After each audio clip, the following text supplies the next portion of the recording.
करो जी सारे बच्चे। ये देखो मेरे साथ कितने सारे बालक जुड़ गए हैं, और जिन बच्चों को अभी नोटिफिकेशन पहुंचा होगा वो सारे बच्चे एक बार जल्दी से जल्दी लाइव आ जाओ। हाँ, सर ने कहा था क्लास आएगी, तो ज़रूर आ गई है क्लास सबके साथ। चलिए आज का सेशन शुरू करते हैं। आज का सेशन शुरू करना है हमने रीडिंग कॉम्प्रीहेंशन। तो आज का जो टॉपिक लिखना है वो रीडिंग कॉम्प्रीहेंशन है, जिसके लिए आप हिंदी में इसे कहते थे अपठित गद्यांश। अब इसके अंदर होता क्या है, आपका रीट का पेपर है, पटवार का पेपर है, HSSC का पेपर है, RAS का पेपर है। इन सारे जो पेपर होते हैं 7:30 नहीं, कल भाई मैंने प्रमोद जी 6 बजे का टाइम दिया था। संडे को स्पेशल सेशन का मैंने 6 PM का टाइम दिया था, तो बारिश के कारण ये सारी चीज़ें लेट हो गई। ठीक है, तो एक बार सारे के सारे लोग आ जाओ। ये स्पेशल सेशन है, ग्रामर का नहीं है, आज रीडिंग कॉम्प्रीहेंशन का सेशन है। मैंने कल आपसे वादा किया था, इसलिए मैंने आपकी क्लास को शुरू कर दिया। राम राम भाई, राम राम, क्या हाल है? तो कभी आते ही नहीं ना। हाँ, आज क्लास अभी होएगी और कई देर चलेगी, मज़ेदार क्लास चलेगी। ठीक है, चलिए सारे बच्चे एक बार मेरे को कमेंट बॉक्स में बता दो आवाज़ आ रही है या नहीं। एक बार राम राम कर दो सारे बच्चे।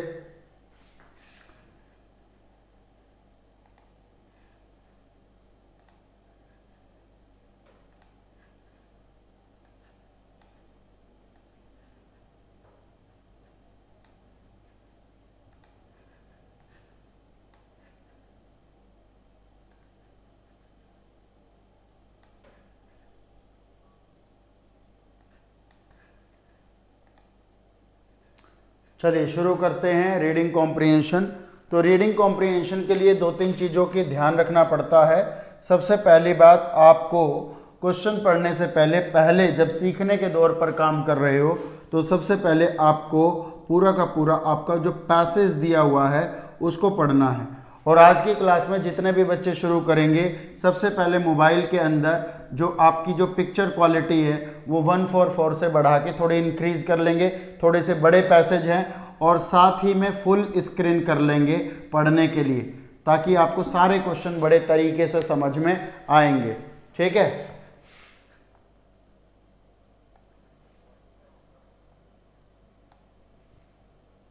चलिए गुड इवनिंग जी, good evening, good evening, good evening, good evening to everyone.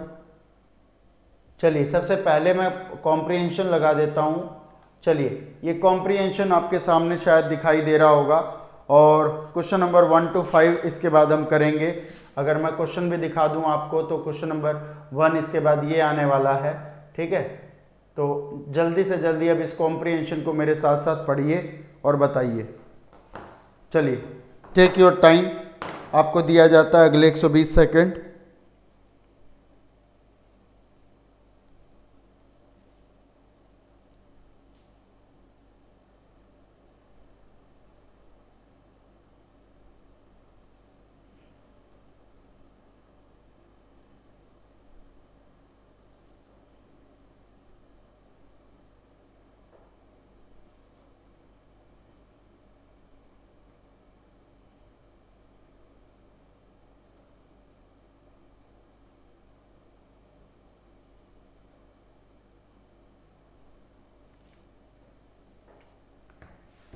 Good evening, good evening, good evening जी, गुड इवनिंग। चलिए मेरे साथ साथ पढ़ने की कोशिश कीजिए। सबसे पहले आप अपने मोबाइल स्क्रीन की थोड़ी सी क्वालिटी को इंक्रीज कर लीजिए, और फिर फुल स्क्रीन कर लीजिए, ताकि आपको ये सारी चीज़ें पता रहे। सर पहले आप ग्रामर वाला पार्ट ही कराते। प्रमोद, आप अगर रेगुलर हैं तो मैं संडे को क्लास नहीं लेता हूँ, और अगर लेता हूँ तो फिर मैं वोकेबलरी या कॉम्प्रीहेंशन की क्लास है। तो पहले भी मैंने इस तरह के आपके पास सेशन लिए हैं, जिसके अंदर प्रैक्टिस की बातें की हैं, प्रैक्टिस के सेशन लिए हैं। तो ये संडे 6 PM या 7 PM पर हम लोग हर संडे जब भी क्लास होगी, तो आपको जो रेगुलर क्लास के अंदर जो चल रहा है उससे अलग हम कुछ ना कुछ चीज़ें पढ़ने की कोशिश करेंगे। सो जो आज का जो टॉपिक है वो है reading comprehension.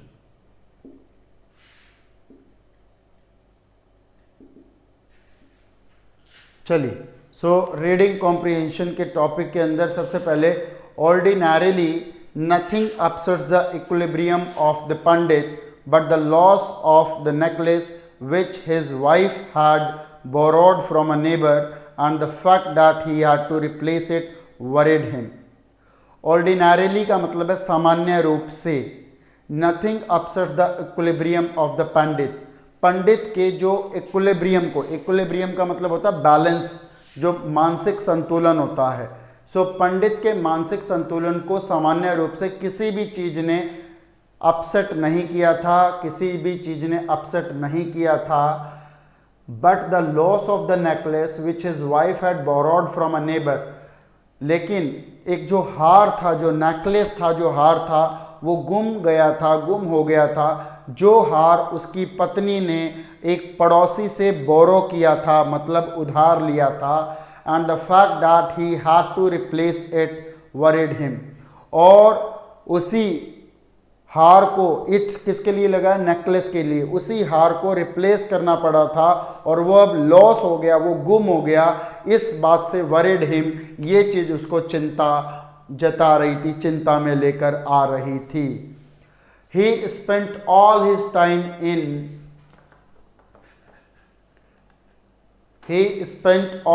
time in devising ways and means to repay the debt.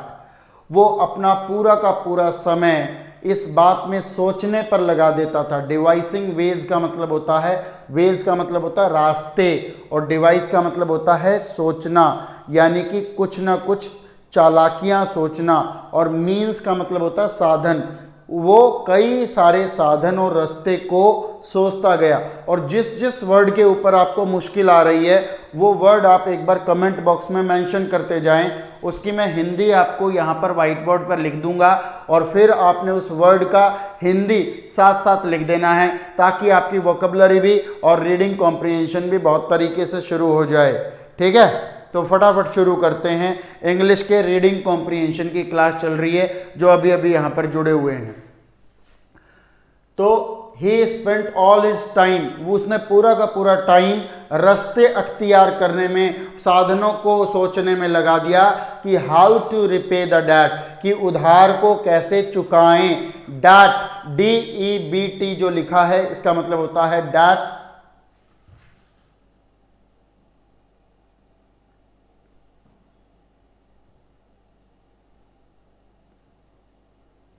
Rahul Jain ji, एक बार अपने मोबाइल की पिक्चर क्वालिटी को थोड़ा सा इंक्रीज कर लीजिए. ठीक है, और एक बार फुल स्क्रीन कर लीजिए तो आपको पता लग जाएगा क्या लिखा हुआ है. रीडिंग कॉम्प्रिहेंशन इस समय हम पढ़ रहे हैं. रीडिंग कॉम्प्रिहेंशन जो इंग्लिश के अंदर आते हैं, जिसे आप हिंदी में अपठित गद्यांश के तौर पर जानते हैं. हाँ जी, डिवाइसिंग, डिवाइसिंग जो शब्द है वो डिवाइस से बना है. और ऐसे ही आपके पास जो वर्ड बनते हैं, आइए देखते हैं.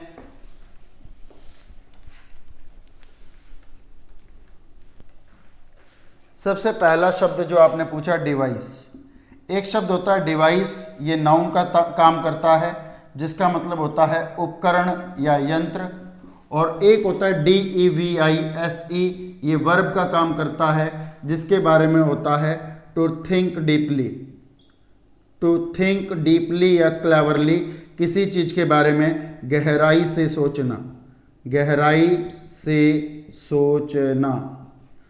ऐसे ही आपके पास एक वर्ड बनता है ADVICE, ये बनता है आपके पास नाउन CE से ख़त्म. और इसी को अगर मैं ADVISE कर दूं तो ये वर्ब बन जाता है, जिसका मतलब बनता है सलाह देना. और केवल एडवाइस का मतलब होता है सजेशन, यानी कि सलाह.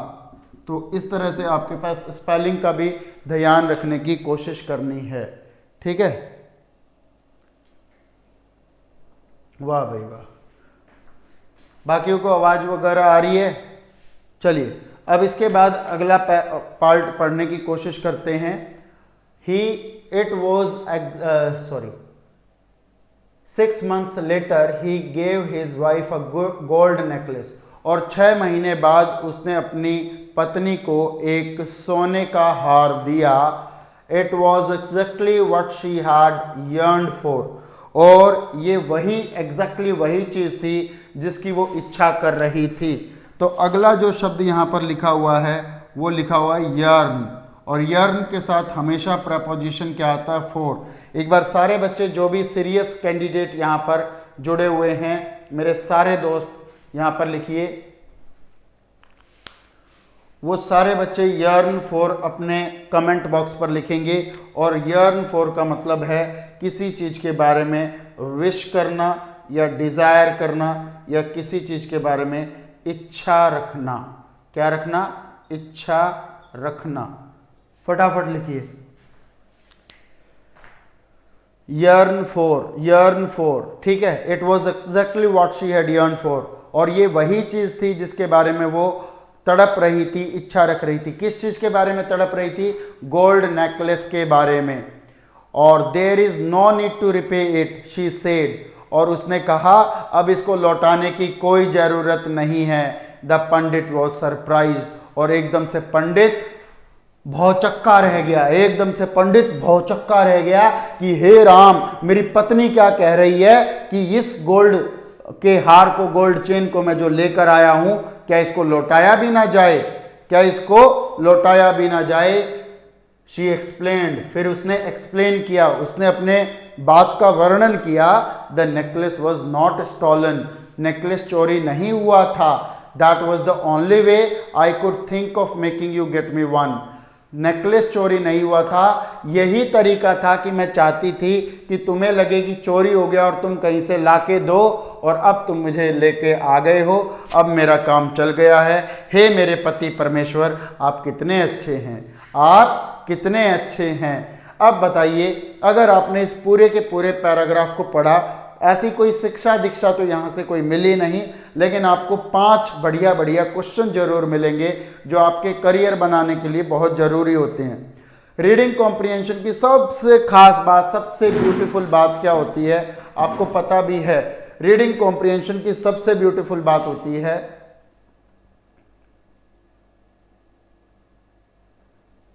कि सबसे पहले यहाँ पर 5 के 5 क्वेश्चन और 5 के 5 आंसर इसी पैराग्राफ में होते हैं। जो ढंग से पढ़ लेगा उसका भविष्य उज्जवल हो जाएगा। अब बताओ, अब मैं आपके साथ पढ़ने की कोशिश करूं तो ये पहला क्वेश्चन आपकी स्क्रीन पर है। The pandit was almost never upset as he. Question number 1 का आंसर दीजिए सारे बच्चे, क्वेश्चन नंबर 1 का आंसर दीजिए। The pandit was almost never upset as he.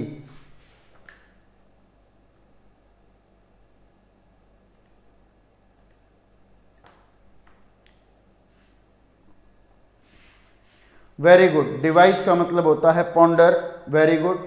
Yearn for का मतलब होता है डिजायर या विश, बिल्कुल ठीक है, वेरी गुड। धीरेन्द्र कुशवाहा, बहुत ही अच्छे, शाबाश। तो मुझे बताइए क्वेश्चन नंबर 1 का answer. The pandit was almost never upset as he had the courage to face a problem, as he had a balanced attitude, as he was indifferent to ordinary incident, या he always succeeded in finding a solution to his problem। क्या right answer आएगा? राजवीर सिंह, ये demo नहीं चल रहा है, ये आज एक स्पेशल क्लास है जिसके लिए रीडिंग कॉम्प्रिहेंशन के स्टूडेंट डिमांड करते हैं। तो टीम ने कहा, हमारी टेक्निकल टीम ने और हमारे एकेडमिक सुपरवाइज़र ने कहा कि क्यों नहीं सर, इस क्लास को आपके ऊपर ओपन कर दिया जाए ताकि सारे के सारे लोग इसका लाभ उठा सकें। जो भी लोग थोड़ा सा भी फालतू की चीज़ें और कमेंट बॉक्स में डाल रहे हैं, प्लीज़ ये सारी चीज़ें ना करें। यहाँ बहुत सीरियस कैंडिडेट्स हैं और मैं उन्हीं को पढ़ाने के लिए आया हूँ ताकि वो लोग इस क्लास का पूरा पूरा फ़ायदा उठा सके।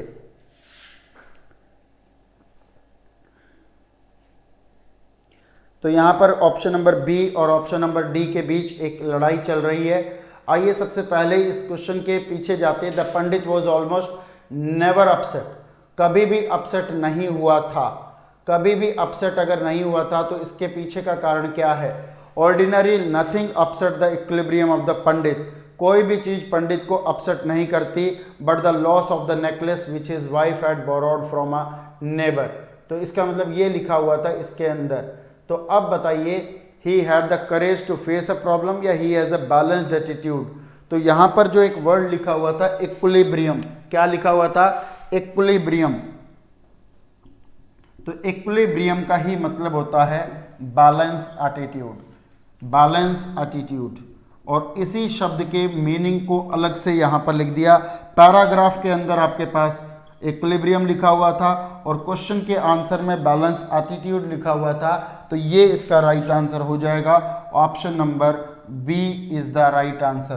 तो क्वेश्चन नंबर 1 का जो राइट आंसर होगा वो ऑप्शन नंबर बी हो जाएगा।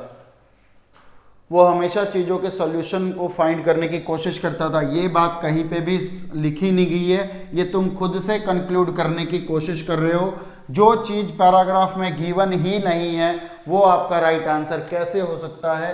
तो इसलिए आपका क्वेश्चन नंबर 1 का जो आंसर होगा वो ऑप्शन नंबर बी होगा। ठीक है, चलिए क्वेश्चन नंबर 2 पर आते हैं।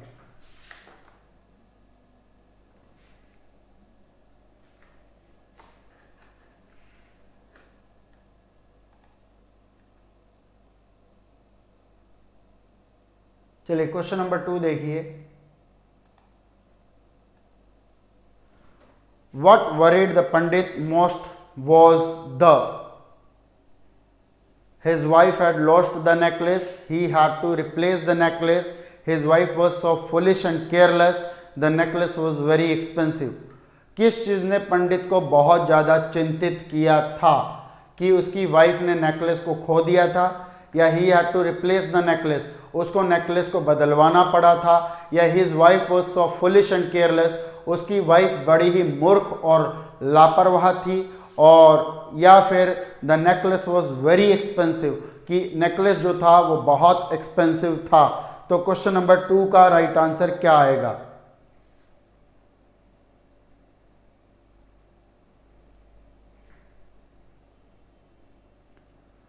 वेरी गुड, चलिए बताइए क्वेश्चन नंबर 2 का आंसर। पंडित जी चिंतित क्यों हुए? अब देखिए, अब इस पॉइंट को अगर पढ़ें तो हमें यहां से एक बात पता लगती है, और यहां पर एक जगह वरीड जो शब्द आया था उसको हम फिर से एक बार देखने की कोशिश करते हैं। अगर आप इस पैराग्राफ की सेकेंड लाइन को देखें, and the fact that he had to replace it worried him, किस बात ने इसको वरी किया? Because he had to replace it. तो वरीड किसके लिए था? ये he had to replace it. और यहां पर आपके पास क्वेश्चन भी यही था, what worried the pandit most was he had to replace it, और इट किसके लिए यूज हुआ था? नेकलेस के लिए। तो क्वेश्चन नंबर 2 का राइट आंसर भी ऑप्शन नंबर बी हो जाएगा। ऑप्शन नंबर बी यहां पर राइट आंसर हो जाएगा। सर एक बार गद्यांश भी दिखा दिया करो। बिल्कुल, मैं साथ साथ आपके साथ साथ ही चल रहा हूं। खयाली राम यादव, दलीप, मेघराम, राजेंद्र बैरवा, भगवती, चलो जी। तो यहाँ पर जिन बच्चों का ऑप्शन नंबर ए या सी में से आंसर आ रहा है, उसकी वाइफ ने नेकलेस को गुम कर दिया, ये उसकी चिंता का विषय नहीं था। उसकी चिंता का विषय था उसको वो बदलवा के लाना पड़ेगा, ये उसकी चिंता का विषय था। जी हाँ, राकेश शर्मा, रितिका, दलीप, अब सभी बच्चों ने बिल्कुल सही आंसर दे दिया है, और शायद मैं अब क्वेश्चन नंबर 3 की तरफ जाने के लिए भी अब रेडी हूँ। तो अब चलिए क्वेश्चन नंबर 3 की तरफ चलते हैं। और क्वेश्चन नंबर 3 ये आपकी स्क्रीन पर ये रहा। The pandit struggled for 6 months so that he could present the necklace to his wife.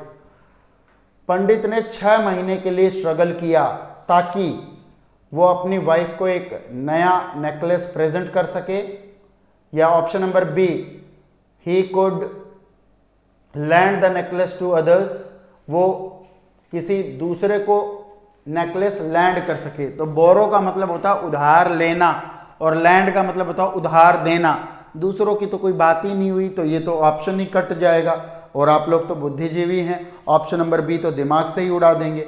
Option number सी देखते हैं, his wife could replace the lost necklace, जो गुम हुआ जो नेकलेस है उसकी वाइफ उसको रिप्लेस कर सकती थी, या his wife could satisfy her desire to own a necklace, या उसकी वाइफ अपने डिजायर को सेटिस्फाई कर सकती थी, अपनी इच्छा को सेटिस्फाई कर सकती थी, ताकि उसके पास अपना एक नेकलेस हो जाए। तो पंडित जी 6 महीने के लिए स्ट्रगल क्यों किया? अब इसका राइट आंसर बताइए, क्योंकि मैंने आपको थोड़ी देर पहले ही बताया था that was the same necklace that she was yearning for. Yearn for का मतलब था विश या डिजायर, और विश या डिजायर का मीनिंग कौन से ऑप्शन में आ रहा है? नहीं नहीं नहीं नहीं, ए में नहीं आ रहा है कि वो अपनी वाइफ को नेकलेस दे सके, ताकि वो अपनी पत्नी के अंदर जो एक तड़प उठ रही है, कितने अरमान मान मान मान मान जागे तेरे वास्ते सोनिए, वो जो उसके अंदर जो तड़प उठ रही थी किस चीज की? नेकलेस लूंगी, मैं तो लूंगी, मैं तो लूंगी, मैं तो लूंगी, वो उसने लाके दे दिया 6 महीने के संघर्ष के बाद। बोला ले देवी जी तू खुश रह, तू अपने इच्छाओं को शांत कर, मेरी देखी जाएगी। तो बताओ ऑप्शन नंबर ए राइट आंसर नहीं आएगा। रमेश कुमार ने बिल्कुल सही आंसर बताया है, ऑप्शन नंबर डी। तो यहां पर एक बार पैराग्राफ को मैं आपको दोबारा दिखा देता हूं। पैराग्राफ देख लीजिए। सबसे पहले देखिए यहां पर लाइन नंबर 3, लाइन नंबर 3 देखिए, it was exactly what she had yearned for. तो 6 months later he gave his wife a good necklace. 6 महीने बाद उसने अपनी वाइफ को एक गोल्ड नेकलेस दिया, and it was exactly what she had yearned for. और ये सेम वही था जिसके बारे में वो तड़प रही थी, यानी कि जिसके बारे में वो डिजायर कर रही थी। तो ऑप्शन नंबर डी यहां पर राइट आंसर हो जाएगा क्वेश्चन नंबर 3 के लिए। ठीक है, डी बिल्कुल करेक्ट आंसर हो जाएगा। भाई बहुत बढ़िया, ये सारे बच्चे।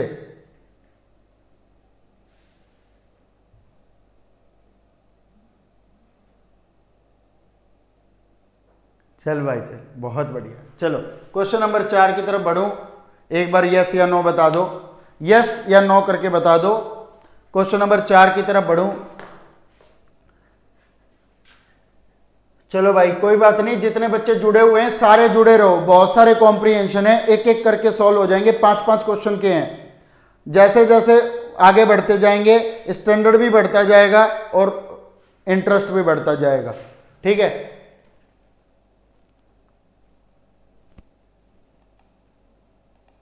चलिए क्वेश्चन नंबर 4 देखिए। क्वेश्चन नंबर 4 देखिए, the reason why the pandit's wife refuse to return the necklace was that.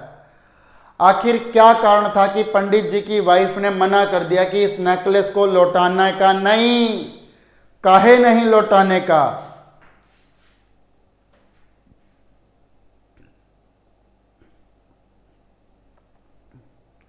हाँ भाई, ये सारी की सारी परीक्षाओं के अंदर रीडिंग कॉम्प्रीहेंशन आते हैं, उसकी तैयारी के लिए आप अपने पटवार में हैं, रीट में तैयारी कर रहे हैं, आरएएस की तैयारी कर रहे हैं, कई लोग सीडीएस के यूपीएससी की तैयारी कर रहे हैं, एनडीए की तैयारी कर रहे हैं। तो उन सारी चीज़ों में ना ये सारी चीज़ आती है, और है ना फिर ये छोटे छोटे चीज़ों को देखना पड़ता है। चलो अब क्वेश्चन नंबर 4 का आंसर दे दो। उसकी पंडित जी की वाइफ ने नेकलेस को लौटाने से मना कर दिया था। व्हाट वाज द रीजन, क्या कारण था? पहला लिखा हुआ option, she had always wanted one like it, वो ऐसा नेकलेस हमेशा से एक चाहती थी। या the real owner did not expected back, जो उसका असल में जो मालिक था जिससे वो लेके आया था वो वापिस नहीं चाहता था। भैया मालिकों की कोई बात नहीं हुई है, किससे लेके आया था कोई बात नहीं हुई। Option number B, option number B नहीं आएगा। ऑप्शन नंबर सी लिखा हुआ, she had not lost any necklace, उसने कोई नेकलेस खोया ही नहीं था, और she was tempted to keep this one for herself. अब एक शब्द लिखा हुआ है यहाँ पर टेम्प्टेड, और टेम्प्टेड जो शब्द हुआ है टेम्प्ट से बनता है, और टेम्प्ट का मतलब होता है किसी को लुभाना या ललचाना। ठीक है, इसी को अल्योर भी बोलते हैं, ल्योर भी बोलते हैं, या आकर्षित करने के तौर पर अट्रैक्ट भी बोलते हैं, और इसी को WOO वो भी कहते हैं। तो ये आपके पास वोकैबुलरी है। एक बार ये सारे के सारे वर्ड्स अपने कमेंट बॉक्स में लिखो मेरे साथ साथ। सबसे पहले मैंने वर्ड बोला टेम्प्ट, एक बार मेरे साथ बोलेंगे टेम्प्ट, और एक बार अपने कमेंट बॉक्स में भी लिखेंगे टेम्प्ट। टेम्प्ट का मतलब हिंदी में होता है लुभाना या ललचाना, और इसी के जो सिनोनिम्स बनते हैं, जो समानार्थी शब्द बनते हैं, उसको बोलते हैं क्या आपको किसी ने कभी ललचाया है, क्या आपको कभी किसी ने लुभाया है? तो have you ever been tempted by anyone, have you ever been allured by anyone, इस तरह के वर्ड्स बन जाएंगे और यहाँ से ये चीज़ें देख लेंगे। तो इसी को बोलते हैं अल्योर, ल्योर, अट्रैक्ट या WOO वू। ठीक है, अक्सर जो आपके पास पॉलिटिशियंस होते हैं वो चुनावों के दौरान अपने वोटर्स को, अपने मतदाताओं को लुभाने का प्रयास करते हैं। Generally candidates in the election woo their voters, तो अपने कैंडिडेट्स को वू करने का काम करते हैं। ठीक है, वू अच्छा शब्द है, कई बार एग्जामिनेशन में आता है। बहुत बढ़िया भैया, ये जो ताकत है ना, ये जो तुम इस तरह से, ये जो आज जो तुम सेशन ले रहे हो, मज़ा आ गया भैया। इस तरह से अगर पढ़ोगे तो हर संडे 6 बजे, हर संडे 6 बजे। अब टेक्निकल इशू हो तो भैया 7 भी बज जाएंगे, 6:30 भी बज जाएंगे, 6:15 भी, यानी 6 या 6 के तुरंत बाद में हर संडे में स्पेशल सेशन देने के लिए तैयार हूँ। 2 घंटे कहो, 3 घंटे कहो, 4 घंटे कहो, और अगर कहो पूरी रात भर मैराथन लगानी है तो मैं मैराथन लगाने के लिए भी तैयार हूँ। एक बार बताना कितने लोग रात भर मैराथन के लिए तैयार है। तुम्हारा नेट ही खत्म हो जाता होगा रात तक, फिर भी बताओ, कोई बात नहीं।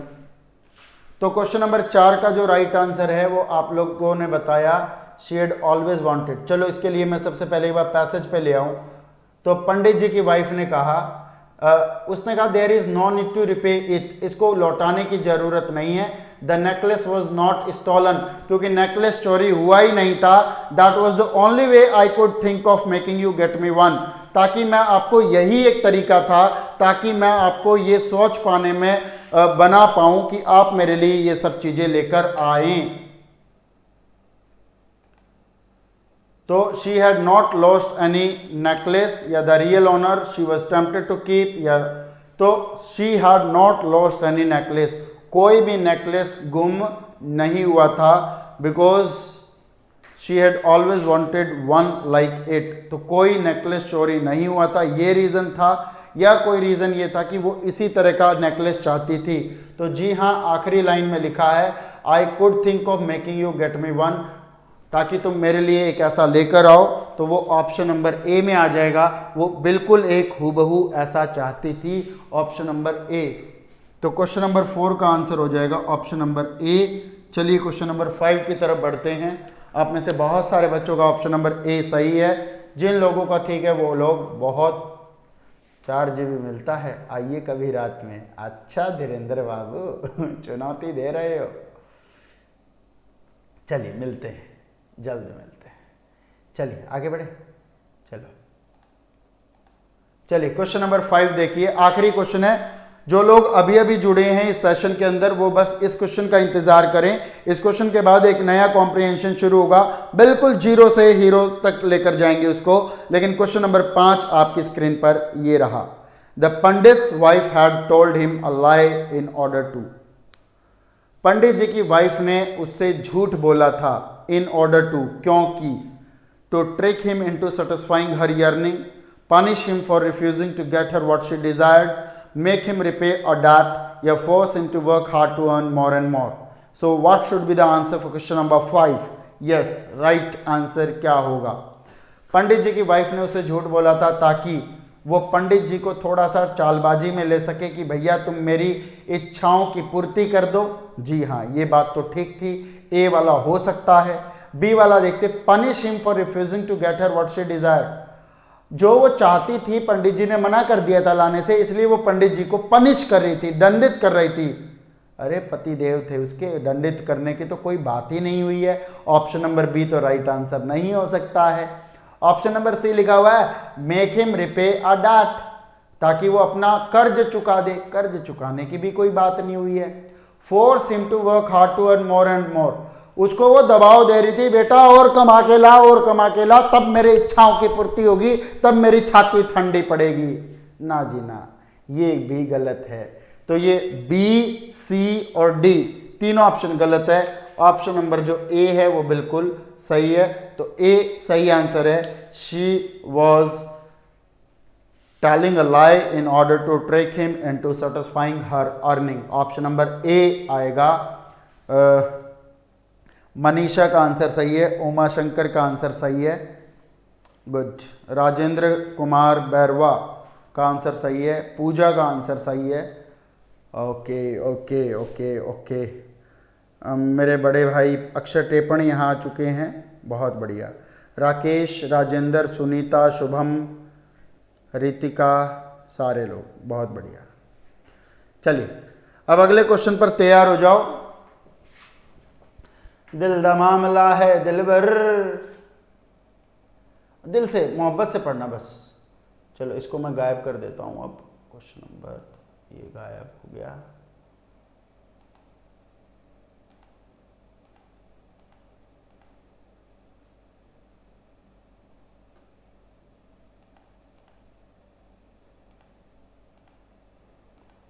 चलिए क्वेश्चन नंबर 6 देखिए।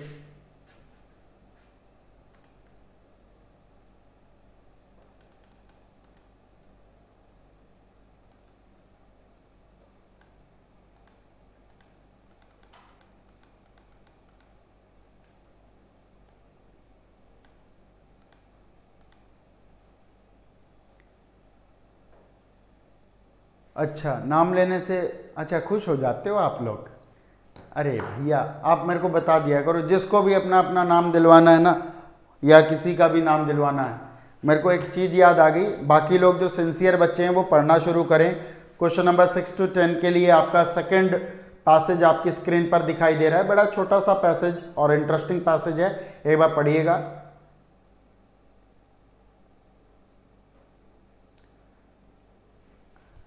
सिंगर नहीं है, तो आपका मन लग जाए। देखो संडे का दिन है, ज़्यादा दिमाग लगाएंगे तो देखो पागल हो जाएंगे हम लोग।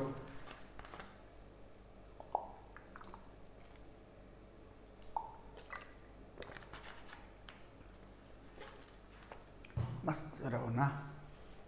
Since modern industrial society is highly organised, क्योंकि आधुनिक औद्योगिक समाज बड़े ऊंचे दर्जे से ऑर्गेनाइज्ड है, बिल्कुल मैनेज्ड है।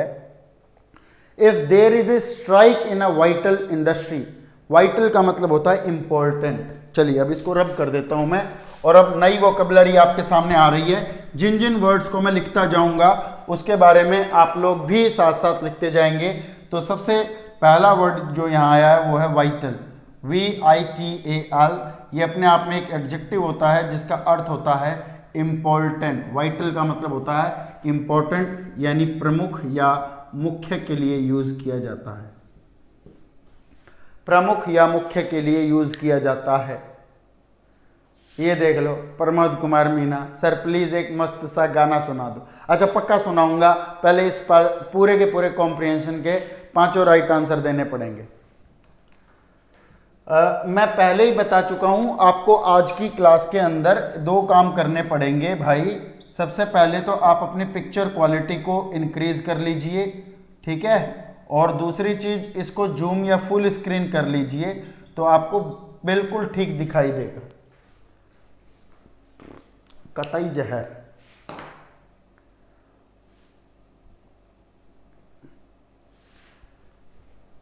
If there is a strike in a vital industry, अगर किसी प्रमुख उद्योग के अंदर स्ट्राइक हो जाती है। स्ट्राइक का मतलब क्या होता है? अब सेकंड वर्ड लिखा हुआ है स्ट्राइक, STRIKE। ये एक नाउन होता है जिसका मतलब होता है हड़ताल, temporary of.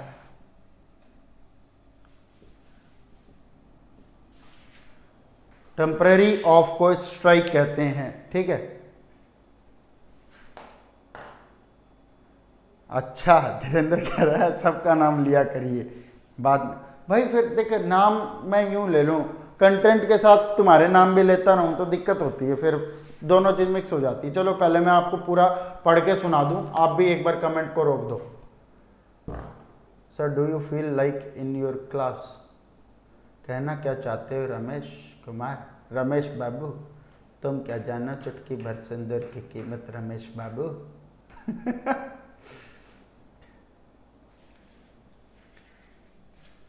If there is a strike in a vital industry, अगर किसी इंपॉर्टेंट इंडस्ट्री के अंदर हड़ताल हो जाती है, द होल कम्युनिटी सफर्स, पूरा का पूरा समुदाय सफर करता है, पीड़ित होता है। आई am not arguing that the right of the strike should B abolished.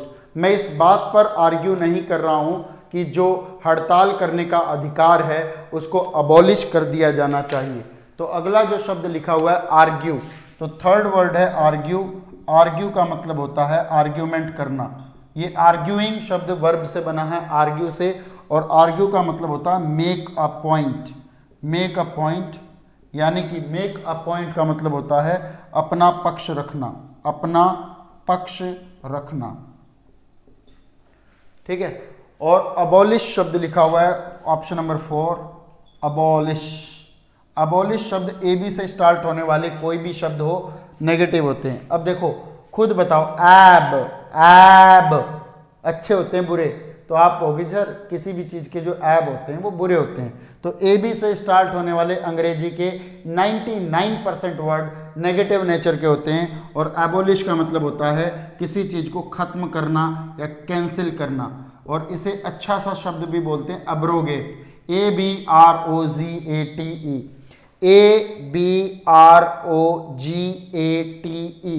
ABROGATE, abrogate, ठीक है। तो अब्रोगेट इसके अंदर यूज होता है कैंसिल। इसका मतलब होता है किसी चीज को रद्द करना, या किसी चीज को शुद्ध हिंदी में मैं बोलूं तो निरस्त करने के लिए यूज किया जाता है, निरस्त करने के लिए यूज किया जाता है, ठीक है।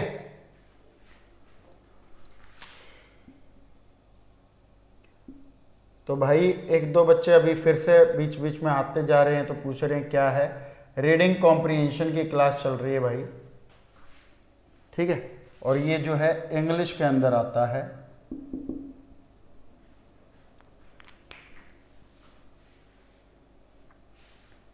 आपका प्रणाम स्वीकार करता हूं नरेंद्र सिंह जी। चलिए अब इसके अंदर लिखा हुआ है आई एम नॉट आर्ग्यूइंग दैट, मैं इस बात पर पक्ष नहीं ले रहा हूं कि जो the right of strike should B abolished, कि जो हड़ताल करने का अधिकार बंद हो जाना चाहिए। I am only arguing that, केवल मैं इस बात पर आर्ग्यू कर रहा हूं कि if it is to be preserved it must be for reasons concerned with this particular matter and not on general grounds of personal liberty। लेकिन जब भी कभी हड़ताल की जाए तो उसके पीछे कोई विशेष मुद्दा होना चाहिए, सब लोगों का एक मुद्दा होना चाहिए। इसके पीछे कभी भी पर्सनल लिबर्टी यानी कि निजी फ्रीडम नहीं होनी चाहिए, निजी आज़ादी नहीं होनी चाहिए कि भैया हमारा मन कर रहा था, हमें अच्छा नहीं लग रहा था, हमें वहाँ से परेशानी थी, हमने पूरा काम ब्लॉक कर दिया, ऑफ कर दिया, ऐसा कुछ भी वहाँ पर नहीं होना चाहिए। In a highly organized country, there are many activities that are important to everybody। जितने भी बड़ी बड़ी कंट्री होती है, जो हाईली ऑर्गेनाइज्ड कंट्री होती है, बड़े बड़े जो देश होते हैं, उसके अंदर बहुत सारी ऐसी क्रियाएं, ऐसी एक्टिविटीज, ऐसी इकोनॉमिक एक्टिविटीज होती हैं जो प्रत्येक व्यक्ति के लिए बड़ी ही इंपॉर्टेंट होती है, and without which there could be wide spread hardship. और अगर वो चीजें, वो एक्टिविटीज ना हो, मान लिए हड़ताल हो गई, रेल रोक दी गई, आजकल लॉकडाउन है, कितनी ज्यादा कमियों का सामना करना पड़ रहा है, जो जहां है वो जस का तस है, कहीं कोई शहर, कोई गांव, कोई कस्बा, कोई मोहल्ला, कोई सेक्टर, वहां पर कहीं ना कहीं कंटेनमेंट जोन बन रहे हैं, वहां पर चीजें बंद की जा रही है। और अगर ये लॉकडाउन ना भी हुआ होता, मान लो ये चाइनीज वायरस ना आया होता, फिर भी तो कभी ना कभी कोई ना कोई पक्ष अपनी कोई ना कोई मांग को लेकर हड़ताल करता रहता है। और जब बड़े सिस्टम में हड़ताल की जाती है तो गरीब से लेकर अमीर तक हर कोई आदमी उससे कहीं ना कहीं प्रभावित होता है, अर्थव्यवस्थाएं प्रभावित होती है, और without which there would be wide spread hardship. तो जो फिफ्थ वर्ड लिखा हुआ है वो वाइड स्प्रेड। वाइड स्प्रेड जो शब्द होता है वो एक एडजेक्टिव है जिसका मतलब होता है ब्रॉड। ब्रॉड का मतलब है बहुत बड़े पैमाने में, बहुत बड़े पैमाने में। साथ साथ लिखते जाइए इन वर्ड्स के मीनिंग को, मेरे को बहुत अच्छा लगेगा, ठीक है। और ऑप्शन नंबर 6 लिखा हुआ है, जो यहाँ पर वोकैबुलरी है वो है हार्डशिप। अब हार्ड का मतलब होता है कठोर, और शिप का मतलब होता है जहाज। लेकिन ये दोनों शब्द को मिलाकर बनता है और हार्डशिप का मतलब होता है डिफिकल्टी या प्रॉब्लम। इसका मतलब होता है मुश्किल हालात या समस्याएं, समस्या या मुश्किल हालात। तो और बड़े पैमाने पर मुश्किल हालात जन्म ले लेते हैं या पैदा हो जाते हैं। तो ये इस कथन का अर्थ है। अब जब आपको पूरे के पूरे वर्ड्स के मीनिंग यहां पर पता है तो आप बहुत जल्दी से इनके मीनिंग को ऑर्गेनाइज कर सकते हैं। एक शब्द यहां पर लिखा हुआ है प्रिजर्व, चलिए यहां पर लिख देता हूं मैं प्रिजर्व। प्रिजर्व का मतलब होता है 5th 6th 7th, तो 7th वर्ड लिख लीजिएगा प्रिजर्व, PRESERVE, प्रिजर्व। प्रिजर्व का मतलब होता है किसी चीज को प्रोटेक्ट करना, किसी चीज को संरक्षण करना या बचा कर रखने के लिए यूज होता है, बचाव करना या संरक्षण करने के लिए यूज होता है। ठीक है,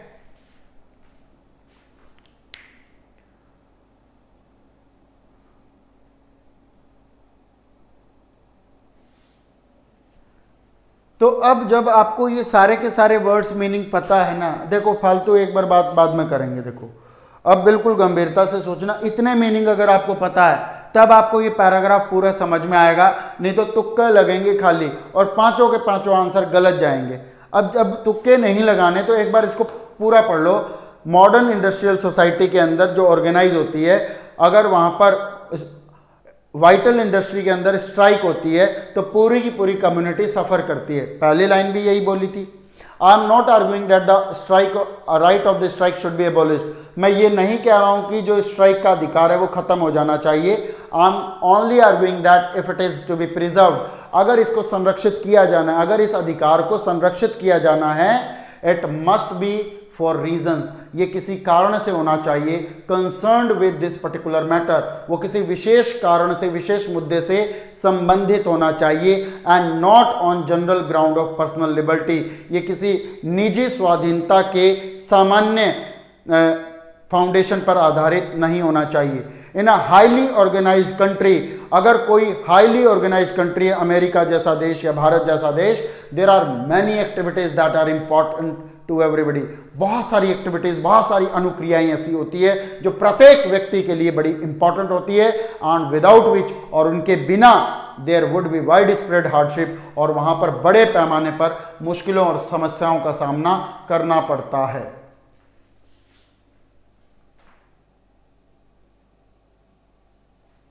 ठीक है, तो भाई नीरू जी कह रही है इंग्लिश आप लोग कहां से पढ़ते हो? चलिए जहां से भी पढ़ें, जिसकी समझ में आए देखो वहां से पढ़ो। चलिए अगला क्वेश्चन देखो, क्वेश्चन नंबर 6 आपके पास है। क्वेश्चन नंबर 6, सबसे पहले इस पैसेज पर बेस क्वेश्चन नंबर 6 का आंसर देने की कोशिश कीजिए, आखिर इसका राइट आंसर क्या आने वाला है। क्वेश्चन नंबर 6,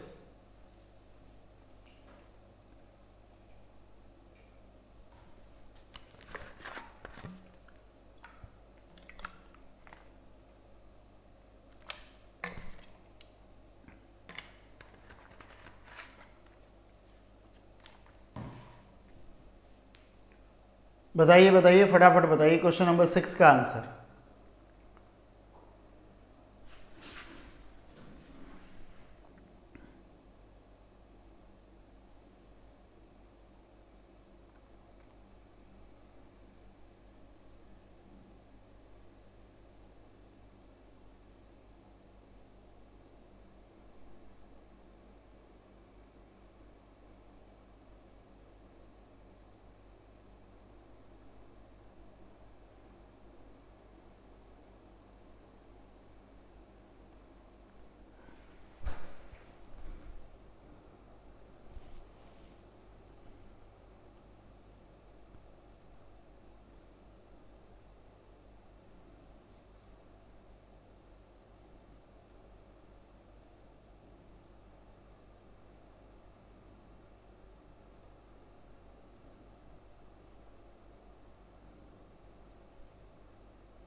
हाँ जी,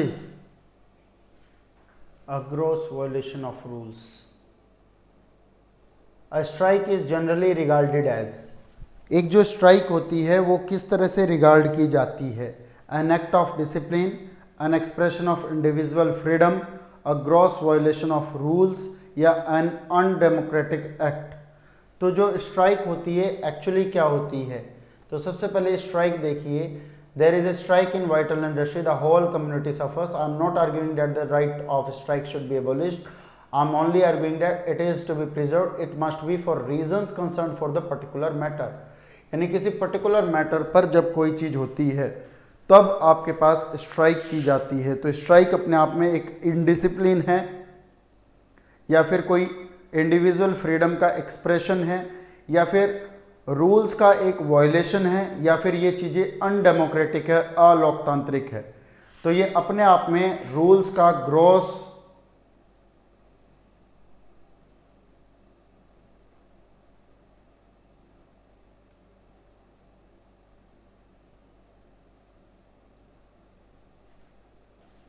तो यहां पर ये जो आंसर हो जाएगा क्वेश्चन नंबर 6 का जो आंसर है, क्वेश्चन नंबर 6 का जो आंसर है यहां पर लिख देते हैं।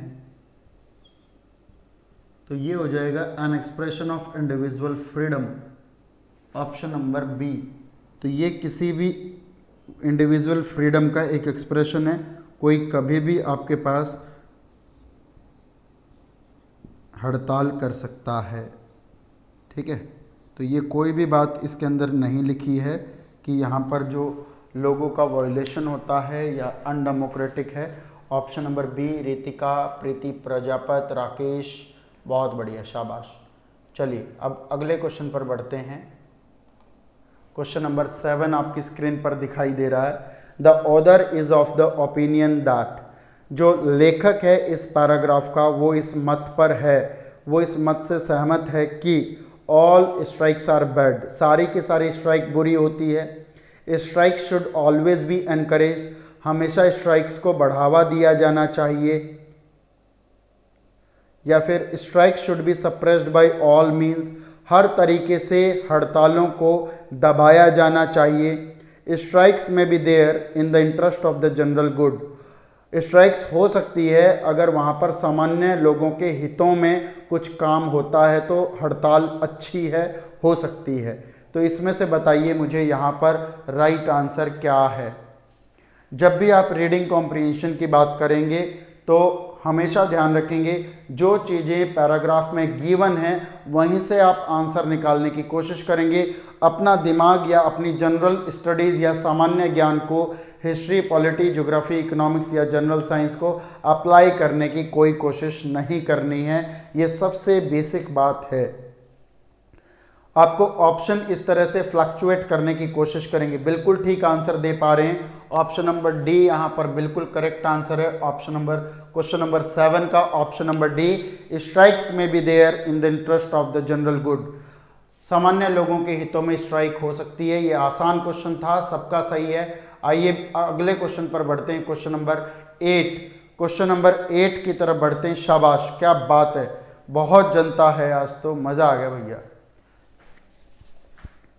चलिए क्वेश्चन नंबर 8 है, in the light of passage, यानी इस पैसेज पर अगर नजर डालें, if there is a strike in a soap factory, अगर इस पैसेज के अनुसार देखें तो किसी साबुन की फैक्ट्री में अगर स्ट्राइक हो जाती है, इट में बी व्यूड एज, इसको किस तरीके से देखा जाएगा? A serious matter, a matter of deep concern, not a serious matter, a thing not likely to happen.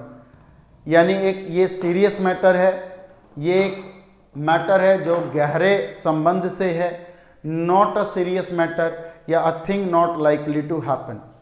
तो अब एक बात देखिए जो आपके पास, चलिए मैं इस पार्ट को अब रब कर देता हूँ कुछ समझाने के लिए। तो इसमें जो एग्जामिनर ने कुछ एग्जाम्पल ले लिया और इसने कहा था किसी देश की ऑर्गेनाइज सोसाइटी के अंदर बड़ी ही वाइटल चीज़ें होती हैं और वहाँ पर स्ट्राइक नहीं हो सकती, नहीं तो सारे लोग प्रभावित होते हैं। अब ये बात कर रहा है सोप फैक्ट्री की। सोप का मतलब होता है साबुन के फैक्ट्री की, और साबुन किसी भी पर्सन की मूलभूत आवश्यकता की चीज़ है और इससे सारे के सारे लोग प्रभावित होते हैं। अगर साबुन नहीं बनेगी, अगर इसकी मैन्युफैक्चरिंग बंद हो जाएगी, मान लीजिए इसकी मैन्युफैक्चरिंग बंद हो गई, तो इसकी सप्लाई भी आपको पता होगा वो कम हो जाएगी और लोगों की डिमांड की मारामारी वो बढ़ती बढ़ती और बढ़ जाएगी, बढ़ती बढ़ती और बढ़ जाएगी और सप्लाई के नाम पर कुछ भी नहीं आ रहा है। तो ये जो चीज़ होगी अगर इसमें होगी तो it is a matter of deep concern, ये अपने आप में एक डीप कंसर्न का मैटर बन जाएगा, एक गहरे संबंध का या चिंता का विषय बन जाएगा और इसलिए ऑप्शन नंबर बी यहाँ पर करेक्ट आंसर लेंगे। अ मैटर ऑफ डीप कंसर्न यहाँ पर करेक्ट आंसर होगा। प्रमोद राजीव का, राजेंद्र बैरवाल का बिल्कुल सही आंसर है, बिल्कुल ठीक आंसर है। क्वेश्चन नंबर 8 का जो आंसर होगा ऑप्शन नंबर बी यहाँ पर राइट आंसर होगा। ठीक है, चलिए क्वेश्चन नंबर 9 पर चलते हैं। Question number 9, the phrase this particular matter refers to. अब सबसे पहले मैं आपको एक बार ये लाइन दिखा देता हूं कि पैराग्राफ में कहां पर यूज हुई थी दिस पर्टिकुलर मैटर, ताकि आप और अच्छे ढंग से पता लगा पाएं दिस पर्टिकुलर मैटर। अब देखिए लाइन नंबर 4 अगर आप ध्यान से पढ़ेंगे तो उसका 4th वर्ड लिखा हुआ है विद दिस पर्टिकुलर मैटर। अब जब भी इस तरह का फ्रेज का मीनिंग अगर आपसे पूछा जाए किसी भी एग्जाम में, तो उस फ्रेज से एक पहले वाली लाइन और उस फ्रेज से अगले वाली लाइन तक पूरा का पूरा एक साथ पढ़ जाना, ताकि आपको ये सारी चीजें पता लग जाए। कंसर्न लिखा हुआ है प्रमोद, कैंसर नहीं लिखा हुआ।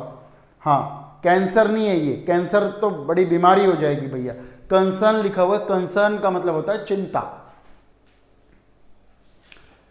चलिए तो इसके अंदर अपन एक बार पूरा का पूरा पढ़ लेते हैं। If it is to be preserved it must be for reason concern with this particular matter. इस पर्टिकुलर मैटर के साथ कुछ कंसर्न होना चाहिए। इस पर्टिकुलर मैटर मतलब कोई इंपॉर्टेंट चीज होनी चाहिए। हमने पहले ही वर्ड में देखा वाइटल, वाइटल इंडस्ट्री है, तो वाइटल इंडस्ट्री यानी इंपॉर्टेंट इंडस्ट्री के अंदर कारण भी वाजिब होगा, बहुत अति प्रमुख अति महत्वपूर्ण विषय पर ही काम होना पड़ेगा। तो अगर मैं यहां पर आपको क्वेश्चन दिखा दूं, the phrase this particular matter refers to the unity of the strikes, हड़तालों की अपनी एकता के ऊपर बात कर रहा है। The fact that industrial society is highly organised, ये इस बात को बताने की कोशिश कर रहा है कि जो भी औद्योगिक समाज होता है वो हाईली ऑर्गेनाइज्ड होता है।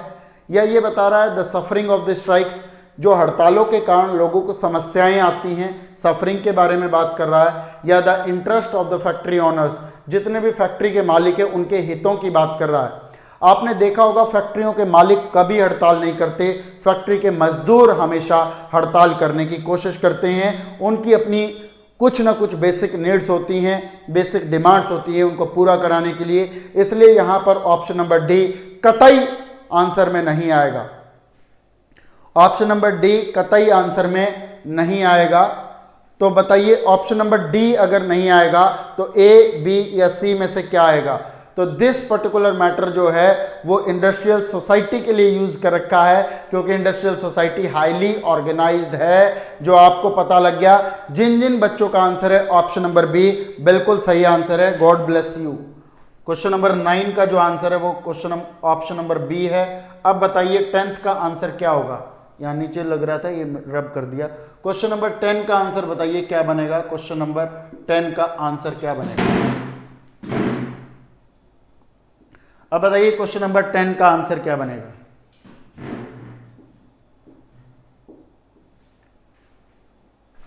क्वेश्चन नंबर 10 का आंसर क्या बनेगा?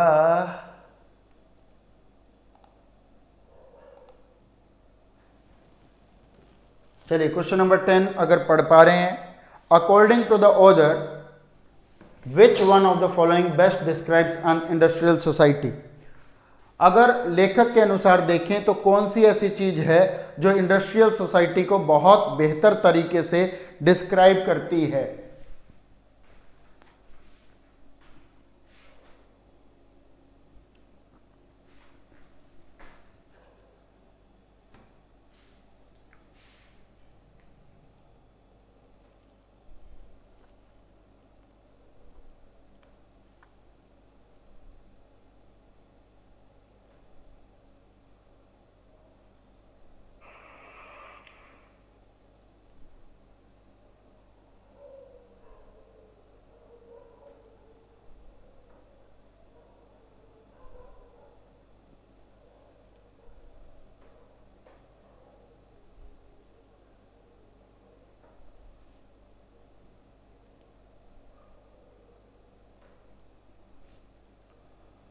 चलिए क्वेश्चन नंबर 10 का आंसर बताइए। According to the author which one of the following best describes an industrial society. कौन सा ऑप्शन औद्योगिक समाज को बहुत तरीके से डिस्क्राइब करता है। ऑप्शन नंबर ए में लिखा है इन an industrial society the individual member is not important. किसी इंडस्ट्रियल सोसाइटी के अंदर जो अकेला सदस्य है वो महत्वपूर्ण नहीं होता। ऑप्शन नंबर बी में लिखा है इन an industrial society power is concentrated in the hands of a few. जो औद्योगिक समाज होता है उसके अंदर जो सत्ता होती है, जो ताकत होती है, जो पावर होती है, वो केवल और केवल कुछ लोगों के हाथ में रहती है। अ फ्यू का मतलब होता है कुछ लोगों के हाथों में होती है। ऑप्शन नंबर सी दिया हुआ in an industrial society members are dependent on each other. औद्योगिक समाज के अंदर जो मेंबर्स है वो एक दूसरे पर निर्भर करते हैं। और ऑप्शन नंबर डी लिखा है industrial society is blind to the needs of its member. तो ये जो औद्योगिक समाज होता है ये अपने मेंबर्स की नीड्स पर ब्लाइंड यानी अंधा होता है। ये अंधे बंदे की तो कई बात नहीं हुई, बात आखिर क्या हुई थी, आखिर समझने की कोशिश करते हैं। अब इसके अंदर पैराग्राफ में लिखा हुआ था अगर स्ट्राइक होगी, अगर हड़ताल होगी तो इंडिविजुअल को वाइड स्प्रेड प्रॉब्लम हो जाएगी। और प्रॉब्लम के लिए यहां पर जो वर्ड लिखा हुआ था वो हार्डशिप लिखा हुआ था। अब हार्डशिप कैसे हो जाएगी, अगर रेल नहीं चलेगी तो आप ऑफिस नहीं पहुंच पाओगे, और ऑफिस नहीं पहुंच पाओगे तो आप अपने कस्टमर या जो आपके क्लाइंट हैं उनको आप डील नहीं कर पाओगे, और जो क्लाइंट से आपके पास जो पैसा आना था वो पैसा भी आपके पास नहीं आना पड़ेगा, और जो पैसा आना था पैसे से आपका जो घर चलना था वो आपका घर भी नहीं चल पाएगा। और अगले दिन भी आप अगर रेलवे के माध्यम से नहीं आ पाए तो एकदम यूं देखो एक दूसरे के साथ ये सारी चीजें जुड़ी हुई है, एक दूसरे पर निर्भर है, इंटरडिपेंडेंट है। इसका मतलब औद्योगिक समाज के अंदर एक बनाने वाला है तो दूसरा खाने वाला है तो तीसरा बेचने वाला है।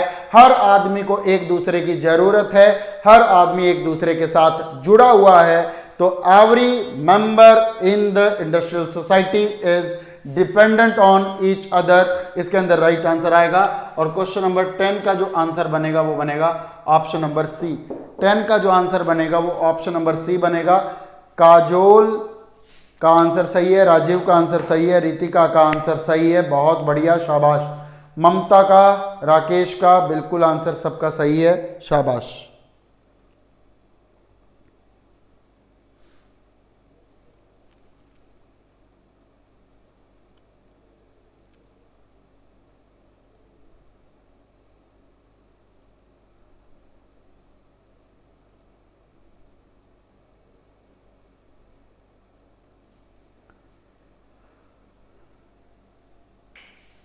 हाँ, हर संडे हम 6 साढ़े 6 बजे इस तरह की क्लास ज़रूर लेंगे।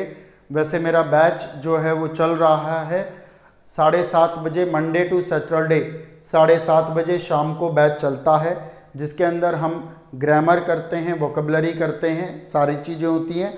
और उसी के अंदर जो ये मेन कंटेंट है जिसके अंदर आप लोगों को रीडिंग कॉम्प्रिहेंशन का पार्ट कराया जाता है, इन चीज़ों को हम लेने की कोशिश करते हैं। आज का सेशन आपको बहुत अच्छा लगा होगा। वैसे तो मेरे पास अभी एक और भी क्वेश्चन है, एक और भी फॉर्मेट है, एक और पैराग्राफ है, थोड़ा सा बड़ा है। मैं चाहता था कि इस पैराग्राफ को भी आपके साथ शेयर कर सकूं, साझा कर सकूं, ताकि आप लोग, हाँ जी आप सबका सही है, हाँ जी ठीक है। तो ये पैराग्राफ भी मैं चाहता था, लेकिन अब समय की अपनी एक दिक्कत है और ये सारी की सारी चीज़ें हमारी नियति में नहीं है ये सारी चीज़ें। तो मैं चाहता हूं कि आप लोग इसी तरीके से अपना प्यार बरकरार रखिएगा, भाषा को सीखते रहिएगा। भाषा अपने आप में एक मोहब्बत है, मोहब्बत का इजहार भी जब करते हैं तो भी भाषा के साथ ही करते हैं। तो इस भाषा को, अंग्रेजी भाषा को बिल्कुल हमेशा अपने अंदर से I love you, I love you, I love you कहते रहिएगा। और जितने भी लोग यहाँ से जुड़े हुए हैं, मैं डॉक्टर वोकेब साहिल मित्तल आप सभी को हाथ जोड़कर नम्र निवेदन के साथ इस्तकबाल करता हूँ, बाय बाय करता हूँ और आपसे अलविदा लेता हूँ। मैं मुखर्जी नगर दिल्ली से इस समय स्टूडियो से लाइव था। आज के लिए इतना ही, बहुत बहुत धन्यवाद। जय हिंद, जय भारत, भारत माता की जय। ठीक है, thank you so much, thank you so much.